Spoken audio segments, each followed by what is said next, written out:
First innings একটু nervousness সাথে কাজ করছিল, but is a good player.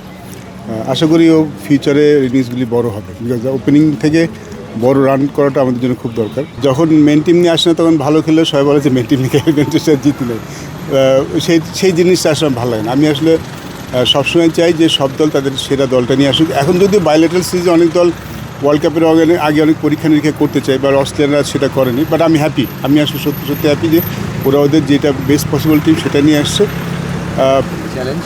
Challenge তো ডেফিনেটলি যে কোনো ইন্টারন্যাশনাল ম্যাচ চ্যালেঞ্জ, বাট আমরা এই চ্যালেঞ্জের জন্য বসে আছি। এখান থেকে আসি যাকে নিয়ে আমরা আশাবাদী ছিলাম, তামিমকে নিয়ে খেলা শুরু করেনি, খুব ভালো শুরু করেছিল জুনিয়র তামিম, এবং যেটা আপনারা চেয়েছিলেন যে ওই চাপটা কমায় দিবে সেটা কমাচ্ছিল। তার ফার্স্ট ইনিংস আপনি কেমন দেখলেন? ইনসার্ট বড় হলে ভালো হতো, ভালো স্টার্ট করেছিল। He looks good, but definitely ওর এখন অনেক লম্বা দূর যেতে হবে। আমার বিশ্বাস যে ও অনেক লম্বা দূর যেতে পারবে। সো জাস্ট ফার্স্ট ইনিংস একটু নার্ভাসনেস সাথে কাজ করছিল, but is a good player. আশা করি ও ফিউচারে ইনিংসগুলি বড় হবে, বিকজ ওপেনিং থেকে বড় রান করাটা আমাদের জন্য খুব দরকার। সো আই হোপ যে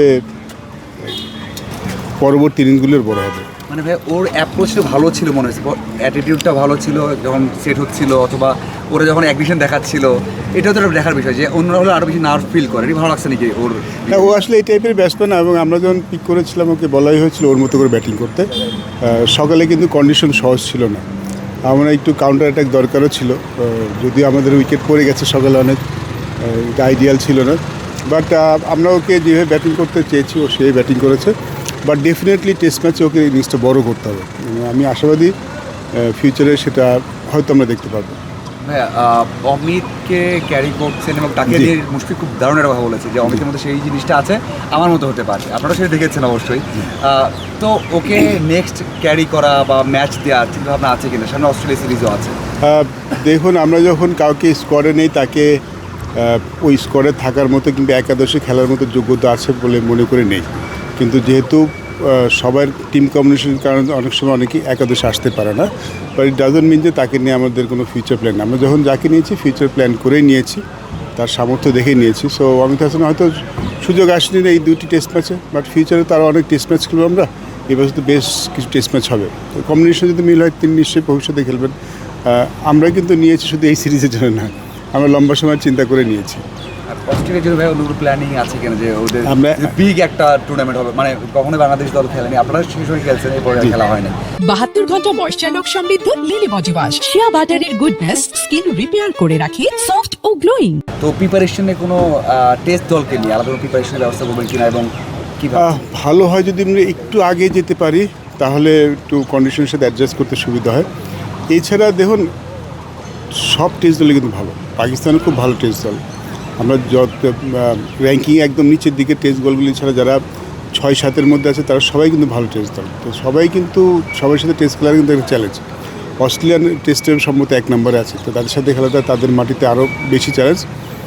বাট আমার মনে হয় যে মানে এমন না যে অস্ট্রেলিয়ার সাথে আমরা খেলি নি কিংবা এই বলারগুলো আমরা ফেস করি না, কিংবা এই ধরনের টিমের সাথে আমি খেলি না। আপনার মনে হয় টিমের সাথে খেলে আমাদের আলাদা কিছু করতে হবে না, আমাদের যেটা সেরা সেটা করলেই মানে আমরা অস্ট্রেলিয়াকে চ্যালেঞ্জ জানাতে পারবো। এই দিন খারাপ লেগেছে না? আজকে 3 জন সেট হয়ে গিয়েছিলেন, মুশফিক, মমিনুল, শান্ত, 3 জন সেট হয়েছিলেন, একটু সময় উইকেটটা গেল একটু। আজকে যেরকম কন্ডিশন ছিল, এখন টির পরে কথা বলছি আপনার সাথে, এখন কিন্তু একটু দেখছি সারফেসটা একটু সেল ডাউন করেছে, কিন্তু লাঞ্চের আগ পর্যন্ত কিন্তু অনেক মুভমেন্ট ছিল। সেখানে আসলে একটু উইকেটে থাকাটা একটু টাইম আউট করলে মনে ভালো হতো দলের জন্য, বিকজ লাঞ্চের মধ্যে আমরা অনেক বেশি উইকেট হারিয়ে ফেলেছিলাম। আইডিয়াল লাঞ্চের মধ্যে 3 উইকেট হারিয়ে ফেলেছিলাম। সে যদি 2 উইকেট নিয়ে 1 উইকেট নিয়ে যেতে পারতাম খুব ভালো হতো, বিকজ কন্ডিশনটাই এমন ছিল। কন্ডিশন কিন্তু খুব ডিফিকাল্ট ছিল। 4 দিন ধরে বৃষ্টি হচ্ছে, সকালে উইকেট অনেক ময়শ্চার ছিল।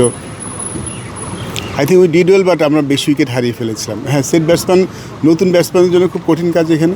যারা সেট হয়েছেন তারা কন্টিনিউ করতে ভালো হতো, বাট প্রতি ম্যাচে আপনি একদম আপনার মন মতো নিশ্চয়ই পাবেন না। ব্যাটসম্যানরাও ভুল করে, সেটাই আমরা আসলে কন্টিনিউ করতে পারিনি। বাট দেখা যাক, টেস্ট ম্যাচ এখন অনেক দূর বাকি আছে, এখান যদি আমরা রিকভার করতে পারি এই টেস্ট ম্যাচটার রেজাল্ট হবে বলে আমার বিশ্বাস। এটা ড্র টেস্ট ম্যাচ হবে না।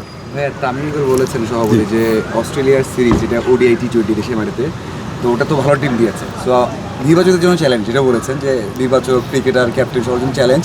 তো আপনি চ্যালেঞ্জটা ফিল করছেন কিনা, এবং আমাদের সিরিয়াল টিম আছে, তারপরেও কোনো জায়গায় সাফল্য বা কিছু? না, আমি আসলে হ্যাপি অস্ট্রেলিয়া ওদের মানে মেন টিম নিয়ে আসছে, বিকজ যখন মেন টিম নিয়ে আসে না তখন ভালো খেললে সবাই বলে যে মেন টিম নিয়ে ম্যানচেস্টার জিতে নেয়, সেই জিনিসটা আসলে ভালো লাগে না। আমি আসলে সবসময় চাই যে সব দল তাদের সেরা দলটা নিয়ে আসুক। এখন যদিও বাইলেটারাল সিরিজে অনেক দল ওয়ার্ল্ড কাপের আগে অনেক পরীক্ষা নিরীক্ষা করতে চাই, বা অস্ট্রেলিয়ানরা সেটা করেনি, বাট আমি হ্যাপি, আমি আসলে সত্যি সত্যি হ্যাপি যে ওরা ওদের যেটা বেস্ট পসিবল টিম সেটা নিয়ে আসছে। চ্যালেঞ্জ চ্যালেঞ্জ তো ডেফিনেটলি যে কোনো ইন্টারন্যাশনাল ম্যাচ চ্যালেঞ্জ, বাট আমরা এই চ্যালেঞ্জের জন্য বসে আছি। একটা কোশ্চেন জি। হচ্ছে নাহিদ রানাকে নিয়ে আলোচনা হচ্ছে। নাহিদ রানা টানা খেলার মধ্যে আছে, জি। একটা টি-20 সিরিজ সে বিশ্রাম পেয়েছে, সামনে অস্ট্রেলিয়ার বিপক্ষে ওয়ানডে টি-20 এরকম কোনো পরিকল্পনা আছে কিনা? দুইটা টেস্ট ম্যাচে খেলছে। আমরা যখন নাহিদ রানা ছাড়া যত ফাস্ট বোলারগুলি আছে তাদের ব্যাপারে কিন্তু আমাদের টিম ম্যানেজমেন্ট যারা ওয়ার্কলোড ম্যানেজ করেন তারা কিন্তু কাজ করেন, সেই বিবেচনায় কিন্তু শরীফুল প্রথম টেস্ট ম্যাচ খেলেননি। নাহিদ রানাকে ওয়ানডে টি-20 সিরিজে বিশ্রাম দেওয়া হয়েছিল, তার জন্য এই দুটি টেস্ট ম্যাচ খেলার চিন্তা করি। তো সবাইকেই কিন্তু এই জিনিসটা মাথায় রেখে করা হচ্ছে। নাহিদ রানা যদি ওরকম মনে করেন, ওয়ার্কলোড ম্যানেজমেন্ট যেটা বলি সেটা যদি ঠিক থাকে খেলবেন, না ঠিক থাকলে তিনি বিশ্রাম নেবেন। আমরা সবার ক্ষেত্রেই, শুধু নাহিদ রানা না, ইট হ্যাপেন্স উইথ এভরিওয়ান। তাসকিনও কিন্তু দেখেন খেলেনি, টি-20 সিরিজটা খেলেনি, বিকজ আমরা 20 টেস্ট ম্যাচ খেলাবো চিন্তা করেছিলাম। তো যখন কাউকে খেলাবো সেটা আসলে ওই আমাদের যারা বোলিং ওয়ার্কলোড ম্যানেজমেন্ট করেন তাদের সাথে কথা বলে আমরা করে থাকি। ভাইয়া, যেটু ভাইয়া নাহিদ রানা সাম্প্রতিক সময় দারুণ করছে, আমার মিরপুরেও দুর্দান্ত করেছে। অস্ট্রেলিয়ার মাটিতে নাহিদ রানা বোলিং করলে কতটুকু মানে কেমন করতে পারে, কতটুকু এক্সাইটেড নাহিদ রানাকে দেখার জন্য তারা অস্ট্রেলিয়ার মাটিতে বোলিংটা? নাহিদ না, রানা আমি আসলে সে নাহিদ রানাকে সিঙ্গল আউট করতে চাই না। আমার মনে হয় আমাদের যে বোলারগুলি আছে তারা সবাই এক এক ভাবে তারা সেরা। আমাদের শরীফুল খুব ভালো bowler, Taskin is bowling very well, আমাদের হাসান মাহমুদ ইঞ্জুরির জন্য খেলতে পারছে, তিনিও খুব ভালো bowler. So Nahid Rana definitely তার পেসটা একটু বাড়তি পেস, তাকে বোলিং করতে দেখাটা আসলে ক্রিকেটের জন্য খুব ভালো। বাট আমি বাকি ফাস্ট বোলারদেরও কিন্তু কাছাকাছি রাখবো। আমার মনে হয় যে দেখুন অস্ট্রেলিয়ান কন্ডিশন সবসময় নট নেসেসারি সবসময় পেস অ্যান্ড বাউন্সি থাকে। আমরা যেখানে খেলতে যাব ডারউইন কেন্স, সেখানে উইকেট কিন্তু অত পেস এবং বাউন্সি নেই। জানি না এখন কেমন উইকেট প্রোভাইড করবে, আগে যেমন যখন গিয়েছিলাম তখন কিন্তু অত মানে পার্থে যেমন উইকেট তেমনটা ছিল না। আমাদের একটা সুবিধা আছে, যদি আমাকে যদি সুইমিং কন্ডিশন দেওয়া হয়, আমাদের সেরকম সুইমার আমাদের হাতে আছে। সো আই জাস্ট হোপ যে নাহিদ রানা যেন যতটা কম ইঞ্জুরি ফ্রি থাকতে পারে, সেটা খুব ইম্পর্টেন্ট হয়। বিকজ আলটিমেটলি আপনি যদি একটা ফাস্ট বোলারদের জন্য ইঞ্জুরিটা কিন্তু খুব কমন জিনিস, তিনিও ইঞ্জুরি হবেন, বাট সেটা যেন ম্যানেজমেন্ট যত কমানো যায় সেই চেষ্টা থাকবে। বাট যতদিন খেলবে ডেফিনেটলি শুধু বাংলাদেশ টিমের জন্য I think is excited cricket for world cricket.